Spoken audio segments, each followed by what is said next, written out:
Welcome inside episode 505 of the Locked On Senators podcast. I'm Ross Levitt, and on the outskirts of enemy territory in Winnipeg, Manitoba, alongside Brandon Pillar up in the Blue Mountains on a Sens game day. Ottawa is in Tampa to take on a Lightning team for the fourth and final time this season. And it sounds like they're not going to be as shorthanded as DJ Smith led on to when practice was canceled yesterday. Yeah, a lot of fun nuggets to catch up on practice, Ross. But the biggest one, Colin White, a number one center for your Ottawa Senators. What is going on? We will get into all that and more, including how the flu bug going through the team right now could affect tonight's performance. We'll also preview from Tampa's side as well. This is the Locked On Senators podcast, your team every day. Locked On Senators, your daily podcast on the Ottawa Senators. Part of the Locked On Podcast Network. Your team every day.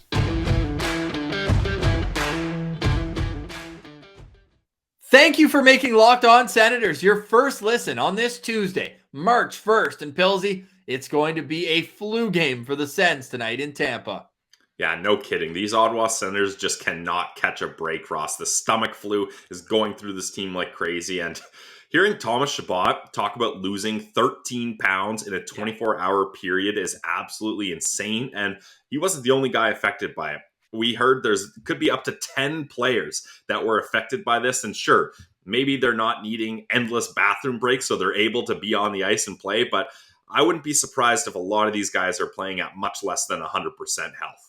Yeah, well, we know Nikita Zaitsev missed the game against Montreal as well. The Sens, I still can't get over this. Guy Boucher is trembling right now, knowing that the Sens played 13-5 rather than his favorite 11-7. So The Sens should be back to their 12-6 formation tonight. We'll get in to what the lines will look like a little bit later on in the show. Of course, we have our locked on player, our lookout player, keys to victory against a team where I think it was the most fun win of the season. The 4-0 shutout at home with Anton Forsberg's first career NHL shutout and Brady Tkachuk's hat trick as well.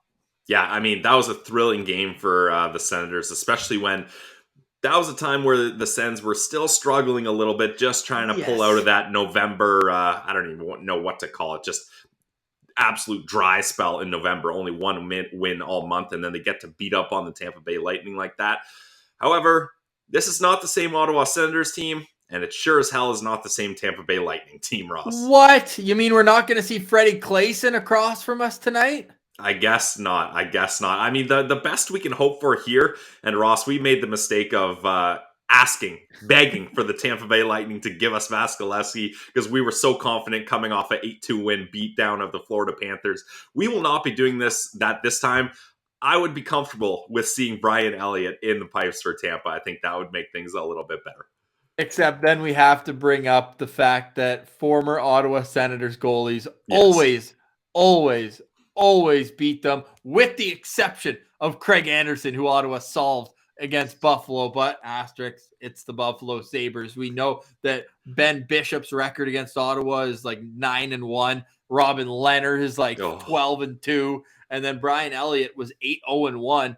But Ottawa solved him in that 4-0 shutout win. He was the goalie of record down there. So will Ottawa see Brian Elliott again today? What a story, though. I always like looking back. Do you know Brian Elliott was the last pick in the NHL draft in his draft year?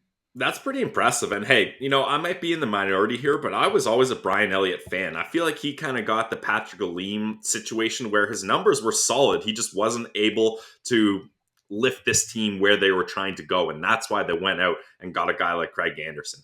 Sorry, second last pick in the NHL draft. And that was back when the draft was 9 rounds long, Pilsy. And this goes down as the greatest draft of all time. The 2003 draft, where you had guys in the second round like Patrice Bergeron and Shea Weber. You had Corey Perry go in the late first round. One pick before Ottawa took Patrick Eaves, mind you. But just Brent Burns, Ryan Getzlaf, Zach Parise, Brent Seabrook, Dustin Brown, Jeff Carter, Dion Phaneuf, Ryan Suter, Milan McCulloch, Eric Stahl, and Marc-Andre Fleury. Like, this is by far one of the best drafts all time back in 2003. And get this, 2 good, I'm not going to say great goalies, but Yaroslav Halak was a 9th round pick that year too. But Brian Elliott goes 291st overall and he's still in the National Hockey League 19 years later. So some stick taps there for the Sens amateur scouting and a goalie-friendly show, but I hope they light him up tonight. And I say him, we don't have an official starter yet, but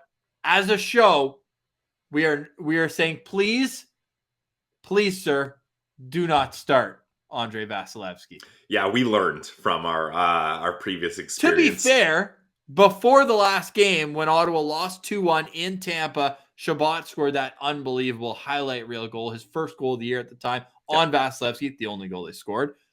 His save percentage against Ottawa in his career was worse than any other team he had played. I remember that. Yeah, that's why we were so hot on that, because we're like, Vasilevsky can't beat the Sens. No, I mean, he still had a way winning record against them, but the save percentage, there's a method to our madness, but it turned out to be insane. Yeah, I mean, hey, credit to us, it was only a 2-1 game, so it's not like they blew the doors off them. So yep, fair, credit to us. So are you officially, I mean, I said it as a show, but no Andrei Vasilevsky tonight, please? No, thank you, sir. Please, no, thank you. Okay. We'll save what to expect from Tampa Bay Lightning. Of course, Ottawa will be playing Nikita Kucherov for the first time since he's won 2 Stanley Cups.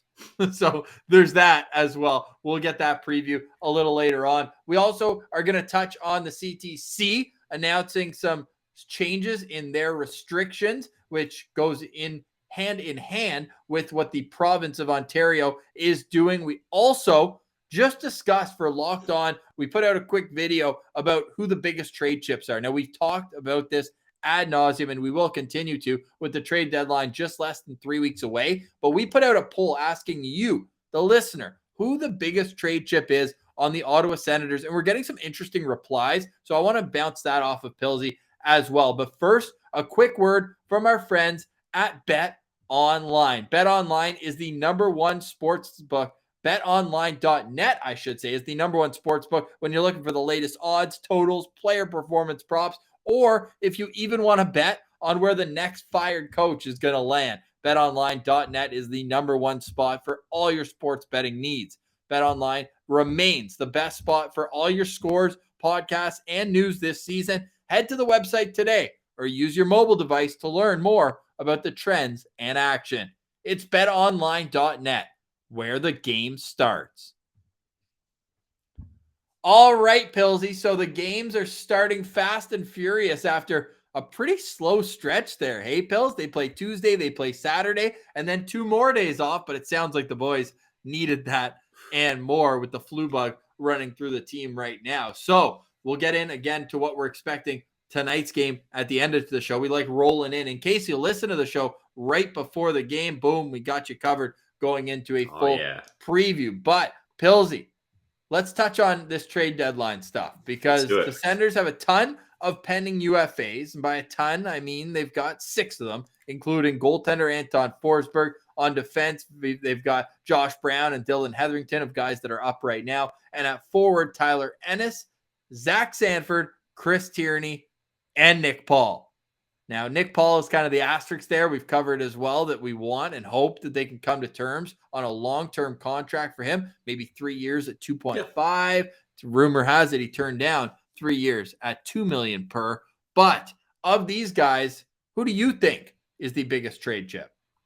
And the question here is who is the biggest trade chip, not who is most likely to be traded. Correct. Not who's going to, it's who do we think could fetch the biggest return and is being targeted the most. So I got to go with Anton Forsberg here because you look at teams like the Colorado Avalanche, Ross, they've had seasons ruined because they have to start Michael Hutchison and or Andrew Hammond in a playoff game. So teams are looking to add guys like Forsberg, and there's a lot of good reasons why he should be a top trade piece for the Sens. He's on an expiring deal. He's 29 years old, so still has a lot of runway ahead of him. He's making $900,000. That's a deal that everyone can fit into their cap structure as a contending team. And he's playing lights out recently. Like, he's been one of the best goalies in the league as of late. So a lot of teams are going to be interested in Forsberg. And if you're the Sens, this is the time to move on from him because you have Matt Murray locked up for a couple more years. He's starting to show his good play, worth his contract, I would say. And Philip Gustafsson, the guy they protected in the expansion draft for Seattle, also has a one-way deal next year. So they're set next year. And this is a guy they picked up off of waivers. So they're able to turn him into some found money here. I think it just makes a lot of sense that Anton Forsberg is their biggest trade chip. Now, the reason I brought this conversation to the forefront is because in our poll we put out, and the public agrees with you, Pilsy, 54% right now, leaning Anton Forsberg. I only put two options. I put Forsberg and Nick Paul. And then the other was other. Right in, if you have another guy you wanted to. And I'm having some replies here where people are saying to add Brandstrom to an Anton Forsberg trade. Now, not to get bogged down because we know Brandstrom is like the would you call him a whipping boy? Like, we know it used to be Wade Redden, and then it moved on from him. And I'm trying. Cody Ceci obviously held that crown for a long time, but like, I don't know if it's so much the whipping boy, Ross, as it's the fact that this is the piece we acquired from Mark Stone. Like, if Eric Brandstrom was acquired any other way, drafted by the Sens, traded for another even player, in the Duchesne trade, exactly any other way, and I think Brandstrom's entire image by Sens fans completely changes. However, proud to stay as a general manager. Yeah. That's the situation we're in. Is everyone's looking at him and then being like, we traded away Mark Stone and he was what we acquired, and he's not living up to expectations quite yet. Do you know what the irony is, Bills? All our talk has been adding a top 6 right winger. Mark Stone would look great on this Ottawa Senators roster. There's no getting around that. Yeah, I mean, not when he's injured, and we know that he's got a lot of miles on his wheels now, but what an absolute player. Anyways, not to get bogged down with that, would you think if, and we know he's an RFA at the end of this season, but if you're going to explore trading Eric Brandstrom, and I'm not here to debate the merits or that he's great defensively or whatever you want to get into in the meat and potatoes of the Eric Brandstrom conversation, if they've decided that he's not a part of the future long-term, is that a deal you look at making sooner rather than later or in the offseason? I think they should have traded Brandstrom yesterday because, in my opinion, the trade value for him goes down every single day, and it has gone down significantly. We referenced the Athletic article where they proposed trades to NHL executives, and the one NHL executive replied, "Do people still think Brandstrom is good?" So I think rose-colored glasses for Sens fans. We see what he can do on a nightly basis, and sure, he's improving, and we don't have to get into all that, but he's looking better. But the problem is, it's the Mark Stone thing again. The Senators are looking at him being like, we gave up Mark Stone to acquire him. We're going to be looking to retain a lot of that value and get it back because we can't just have this wash out like a Logan Brown situation. So I think the Senators have his value too high based on a past bias and a past judgment. And general managers in the league are saying, we don't buy it. We're not going to pay what you want and what you feel is acceptable. So I think the trade talks on Brandstrom are probably at a standstill because two sides aren't anywhere close on negotiations. That's just me speculating. So that's why I think Forsberg is a bigger trade piece, because it's much easier for two sides, the Ottawa Senators and another team, to come together on what the value is and make a deal work. And you think it's probably going to be like a 3rd round pick? I think it's got to be a 3rd round pick for Forsberg. And I would even say, Ross, if he continues this play, I wouldn't be that shocked if you get a late 2nd round pick, because this is a guy that teams can look at as a rental for the playoff push. But you could easily extend him for 1 or 2 years and you've got yourself a solid backup. So I think it makes sense for teams to really pony up here, because all the other goaltending options, Ross, nobody is on an affordable deal like Forsberg that's putting up his numbers. Yeah, nobody. Jake Allen is another name that comes up, but again, $2 million more.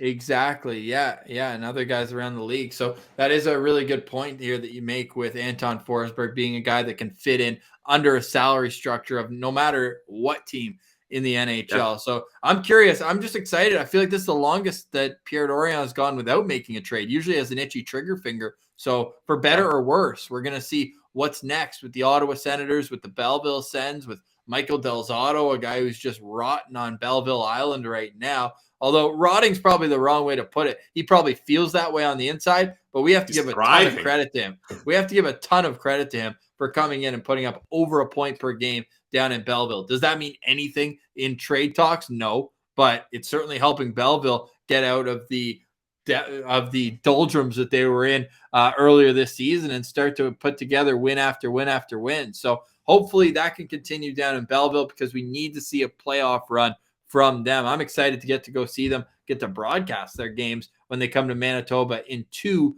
weekends after this. A quick injury update for Belleville before we move on. Igor Sokolov did not play this past weekend. He hurt his shoulder against Syracuse, but don't worry. It's not the same kind of shoulder injury that Pinto, that White, or that Josh Norris have right now. It seems like a 1 to 2 week injury. So expect to see the Belleville Sens leading scorer back in action sooner rather than later. All right, Pillsy, big game to preview tonight. And by big, I don't mean just the fact they're playing against the back-to-back Stanley Cup champions, but it's great to see them back in action, period, because, man, 2 games in a week, I was too used to the 4-game grind. This, I can't imagine what it's like to cover an NFL team. They play once a week. Give me all the Sens hockey, including tonight. Pillsy, you have a quick word from our friends, though, at Rock Auto before we get to tonight's preview. Ross, the Senators are on a road trip. And hey, if you guys want to follow them along on the road, get some sunshine, get some vitamin C, some vitamin D down in Florida, well, you got to make sure your car is in great shape. This episode is brought to you by Rock Auto. With ever-increasing numbers of makes, models, it's impossible for your local chains and auto parts store to stock all the parts you need, especially with what's going on in the world today. So why would you endure pointless, intimidating questions? I know when I'm at the shop, I don't know a lot about cars, so I don't know what they're talking about. I don't know what I need. So why not figure it out yourself at rockauto.com, because they make it easy for you. You can save time and save money when you're using Rock Auto. That's what it's all about. Why would you spend 30%, 50%, even 100%? The markup on some of these parts is wild at a store or dealership. Make sure you head to Rock Auto. Rock Auto is a family business serving do-it-yourselfers for over 20 years. The prices are reliably low for every customer. Doesn't matter whether you're a pro or just an average Joe. They've got everything you need. Brake parts, tail lamps, motor oil, and Alfie's ripping up the carpets in Ross's Honda Civic. Well, you can get those replaced easily, Ross, because Rock Auto has you covered. Go to rockauto.com right now and see all the parts available for your car or truck, right locked on in their How Did You Hear About Us box, and tell them we sent you. Amazing selection, reliably low prices, all the parts your car will ever need. It's rockauto.com. All right, Pillsy. So the Ottawa Senators come into tonight with 43 points in 51 games. The Tampa Bay Lightning have 74 points in 51 games. So same amount of games played. They're only separated by 31 points in the standings. Should be a great game tonight. Yeah, Ross, while we're getting into this, right away, I'll get into keys to victory because I figured it out. It's simple addition and subtraction. Ooh. So last time the Ottawa Senators played or won against the Tampa Bay Lightning, that 4-0 win that we always love to reference. Yep. So all Ottawa has to do is add Norris, add Batherson back to the lineup. Okay.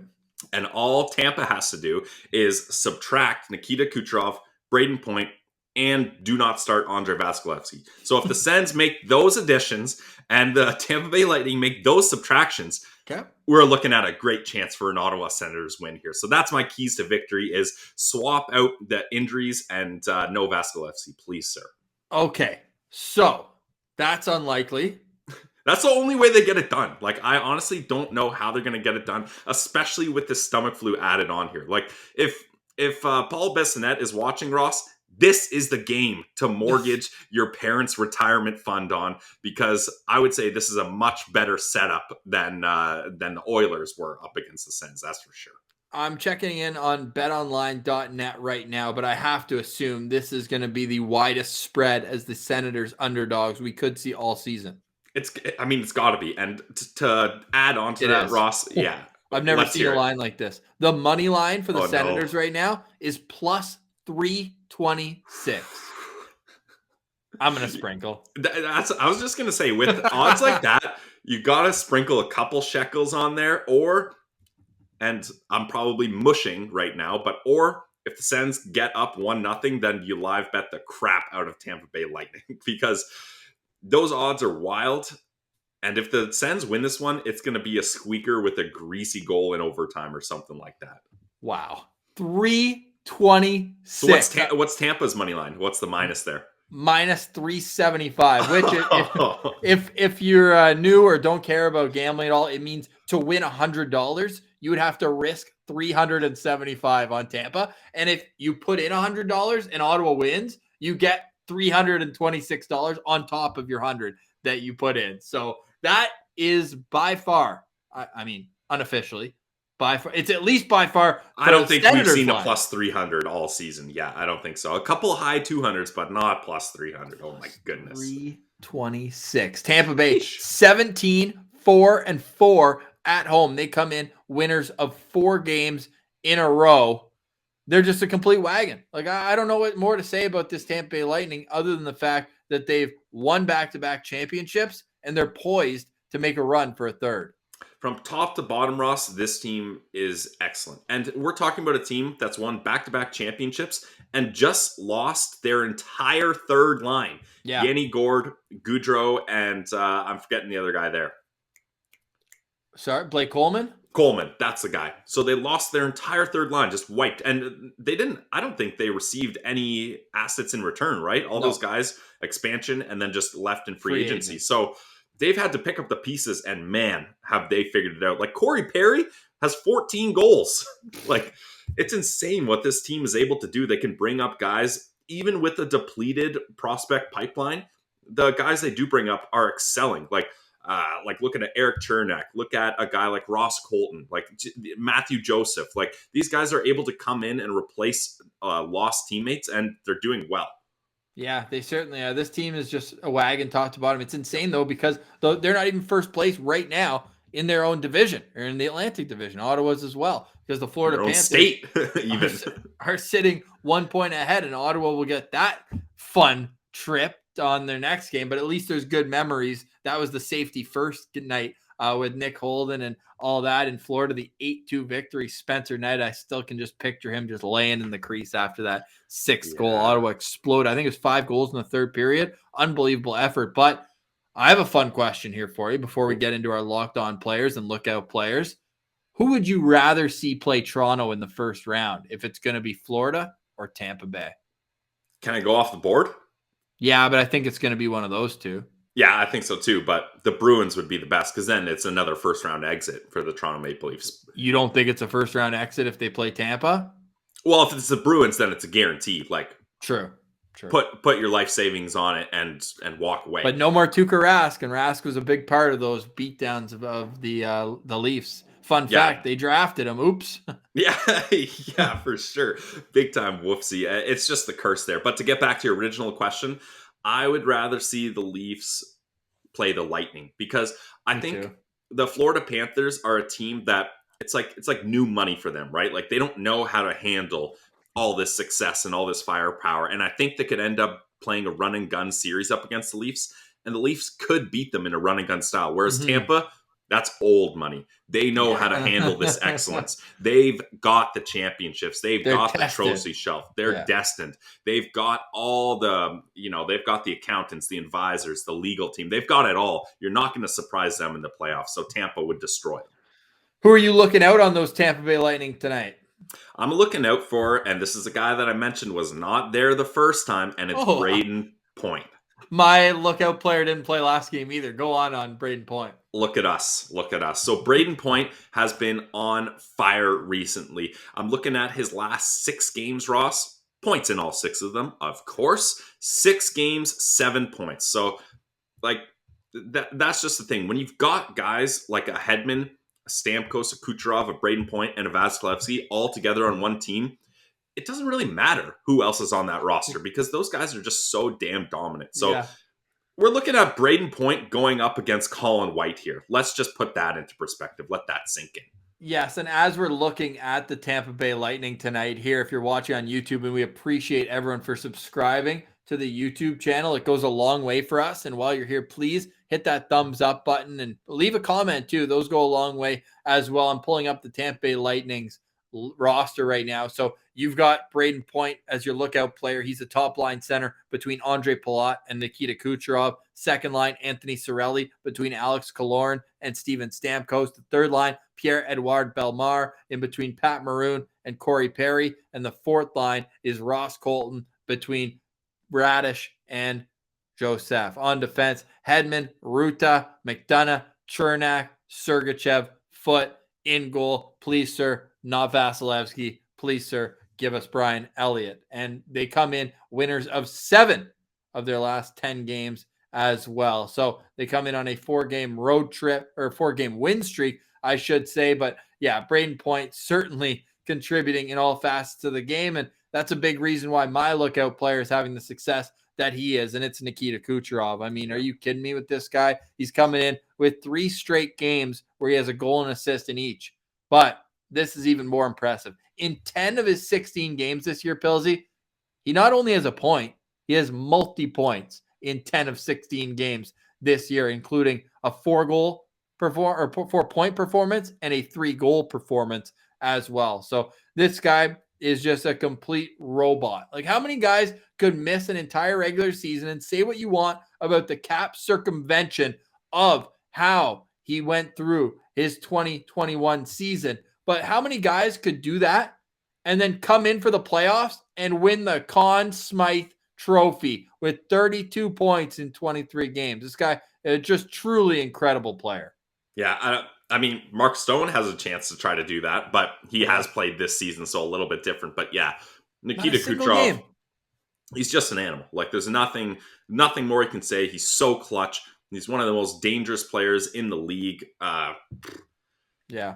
It's going to be tough to go up against him tonight, especially when you look at the depth they have when Steven Stamkos on your second line, but he's still leading the team in scoring. Key to victory, keep the Tampa Bay Lightning off the power play, because we know what happens when they do that. I want to say in that 2-1 loss, Pilsy, it was a power play goal from Victor Hedman that turned out to be the game winner in that game. Yeah, so it was. Keep them off the power play, and I think you might give yourself the best chance to win. But that chance, as we said, is almost 4-1 if you're looking at the betting odds, and it could even be more than that, because, man, plus 360 to win a money line game. Unbelievable. What is a little bit reassuring, you could say, is that Matt Murray's getting the start for the Senators. And since December 2nd, Pilsy, Matt Murray is 4th in the National Hockey League in save percentage among goalies. And I rebound that to December 2nd. If you do January 2nd, it's even higher, but I wanted to give a little bit more sample size. So I went with December 2nd on the season. How often do you think you see this with a goalie having 5 wins in 17 games on record and a .920 save percentage? Not very often. That's for damn sure. Not very often. It's too bad he can't score goals, Ross. So Matt Murray starts tonight for the Senators. He's 5-10-2 on the season, a .265 goals against average, .920 save percentage, and the Sens got their top pair back. Thomas Chabot looks like he'll make his return. Same with Nikita Zaitsev on the second unit. It's Nick Holden and Artem Zub, and Eric Brandstrom alongside Josh Brown on the third pair. Up front, Colin White, you referenced it. He's the top line center tonight, playing between Brady Tkachuk and Zach Sanford. The second line is Stützle, Formenton, and Gaudette.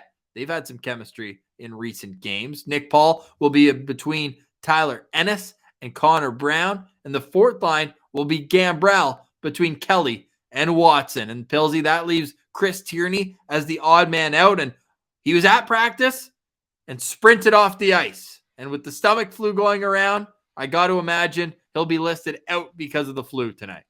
Yeah, I think so. And that's the thing to consider with this game too, is like how many, we don't really know all the names of guys who've been affected by this flu, but if there was up to 10 guys and Chris Tierney, Chabot, and Zaitsev are 3 of them, that leaves 7 more guys on this lineup that are still affected by it. So it's going to be tough sledding for this team, that's for sure. I don't have a whole lot of expectations, and this is one where, you know, if it ends up turning out ugly, you can say the excuses add up, and you don't have to be too hard on this team here.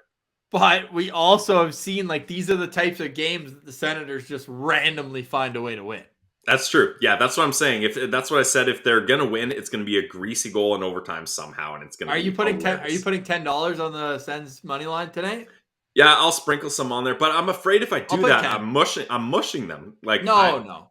it's ridiculous how bad my gambling advice has been, and you guys are all well aware of that. So I don't want to do it to mush them, but I mean, if they end up winning this and I didn't have a piece of the action at betonline.net, I'd be pretty disappointed. Okay, give me a guaranteed goal scorer / your locked on player. Guarantee. I'm not sure anyone's going to score, Ross, let alone to guarantee someone. But if I was to go with the guaranteed goal scorer, why not Thomas Chabot? He's coming back off an injury, or not an injury, but the illness. He's looking to replay his highlight reel goal that first time up against the Tampa Bay Lightning. So anyone can do it. And I mean, just statistically, he's on the ice most. So statistically, there's good odds that he's going to get one of the goals, I hope. But he's not. He's also got, as I pull it up on YouTube, he's also got the bike helmet and glasses in his hockey bag right now, as he's the reigning winner of the award. So maybe that gives him a little extra endurance tonight. Maybe a little tour to Tampa tonight. Yeah, I mean, it's safety first. He's feeling a little safer out there, hopefully. But he's not my locked-on player, Ross. My locked-on player is going to be Colin White. I mean, how do you go from your season debut and you're slated on the fourth line till the next day, the next game, you're playing top-line minutes with Brady Tkachuk? Like, this is going to be a whirlwind of a couple weeks for Colin White. He's going to be bouncing up and down the lineups with injuries, with trades, with call-ups, everything. So, hey, you want an opportunity, Colin? Let's see what you can do playing top minutes up against arguably the best team in the league and one of the best lines in the league. How is he going to fare? Now, he did score a goal on the power play in his first game. You love to see that. Hopefully that can continue, but my God, does he have his work cut out for him tonight? I'm so glad you brought up Colin White because it jogged my memory. Do you know that the Tampa Bay Lightning were the opponent when he scored that headbutt goal that ultimately didn't count? There was a minute left in that game. Goalie's pulled. Puck bounces high up in the air, and it comes down. That's a skill play. That should have counted. That should have counted. I'm with you all the way because here's the thing. The skate and the kicking motion, that makes sense because you don't want to encourage guys to be swinging their skates, those sharp blades of steel around when guys are falling in the crease and everything. You don't want to condone that. But this is using the helmet. Let it happen. Your head.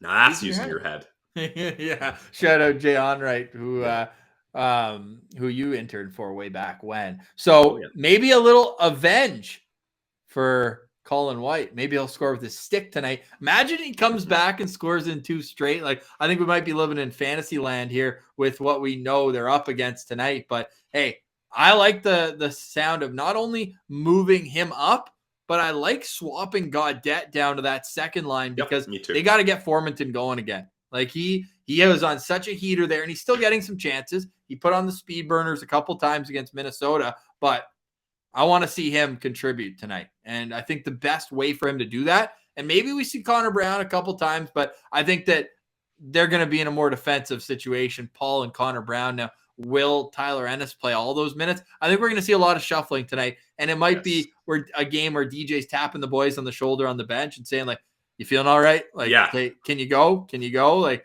I'm really curious to see what the ice time tonight is going to look for. But my locked on player is going to be Alex Formanton. And I know you always get your hands on taking him early, but it's my locked on player tonight. And that's because the offense has dried up of late. And we know that Tampa, like, they're not like the St. Louis Blues. They're not going to be that heavy physical, especially missing. They've really changed their identity on the third line. They're not as much of a grind it out, like make it slow you down through the neutral zone. So I'm not saying it's going to be easy. Of course, they still have a ton of skill and they can still check. But this could be a game where if it's speed on speed, give me Formanton in a race 10 out of 10 times. So I'm gonna sprinkle a little on Formanton as a goal scorer tonight as well. He's my locked on player up against the Tampa Bay Lightning. A game I feel this is definition David versus Goliath matchup tonight.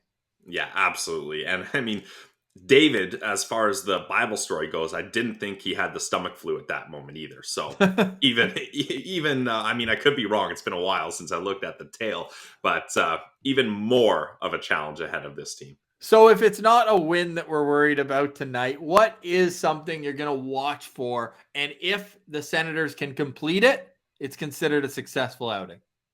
You talked about the power play, and the penalty kill has been very good lately. So if the Sens are able to keep a clean slate on the power play and shut out some of those guys like Kucherov, Stamkos, Point, Chiarelli, Palat, Hedman, Sergachev, I mean, how long do we have here, Ross? Then I would say that's a success. Okay, cool. And for me, I'm going to say score a power play goal. Let's go the other way because Ottawa's power play was so dry there. They only scored 1 goal on 23 attempts during a 10-game stretch, but they got 1 against Minnesota, and they scored their only goal on the power play against Montreal. So if they can get their power play going, I think that'll help them into Florida and beyond because the rest of the road trip, I mean, you get Arizona in there. Vegas is playing terrible hockey right now as well. So yes, tonight is going to be real tough. Thursday, try that again, is going to be just as hard in Florida, but you want to get the right MO going so that you're feeling good. Get all the strategy so that it's more just running it out because there's been a lot of guys in and out of the lineup right now. So hopefully they can find a way to get themselves into the good habits, which was the word I was looking for there, so that when it comes to the back end of this road trip, they're able to crack up a few wins before they return home to play Seattle for the first time in what will absolutely be a winnable game. So, hey, tonight, if you're a Sens fan, you're cheering for the process over the result. That's the thing, Ross. I hate to say this, but I almost have this as just a scheduled loss. I just put $20 on Tampa. On Ottawa against Tampa. That's a smart thing to do if you're hearing me say it's a scheduled loss. I wouldn't blame you at all there. But these are the kind of games when you're in 26th place in the league, you're light years away from a playoff spot that you can just shrug your shoulders and say, yeah, this isn't going to go well for us here. And then you just try to burn the tape and move on. That's the kind of attitude I think is going to happen here with this game.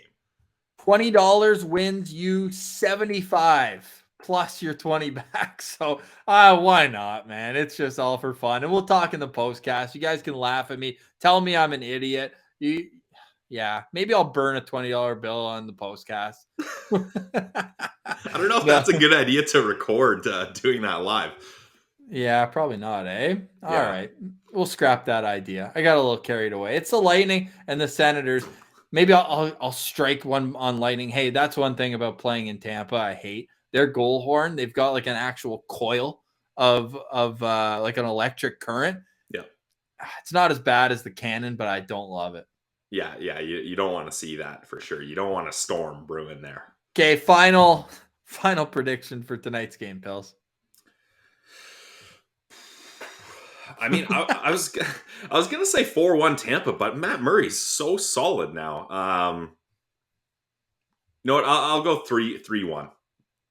3-1. All right, Tampa. I'm gonna say 4-2 Ottawa with an empty netter. But if I'm actually being serious, I'll probably say 5-2 Tampa. Woo. So it's either going to be 5-2 Tampa or 4-2 Ottawa. And I think the latter of what I just said there is more so to make myself feel better about that. But if you see plus 300, you got to, it's the NHL. Anything can happen. And that's what it's money line. Usually those odds are like props or it's got to be puck line or it's first period money line or something. This is just straight up win-loss. So yeah. I'm putting at least a couple shekels on the Sens because it would be so sad not to get in on that action. And hey, this would be a classic you got Sensed game for sure. This would be the definition. Now, do you think there could be a little letdown? Just before we go, we have to note the last game the Tampa Bay Lightning played was in a football stadium outdoors in Nashville. They got the win, and Broadway Street, I'm sure, was pumping after that game. Oh, yeah. Could this be a hangover game, first game back from the road in a special event letdown type game for Tampa? I don't think so because that game was on Saturday. We're talking about Tuesday here. So if they're still hungover from that, that's That's I tough. mean, they've got some back-to-back Cup champs. I'm sure That's what I mean. These Ottawa. guys know how to deal with celebrating. It's that old money reference I made. They're not going out there and partying too hard. They understand how to work hard, play hard.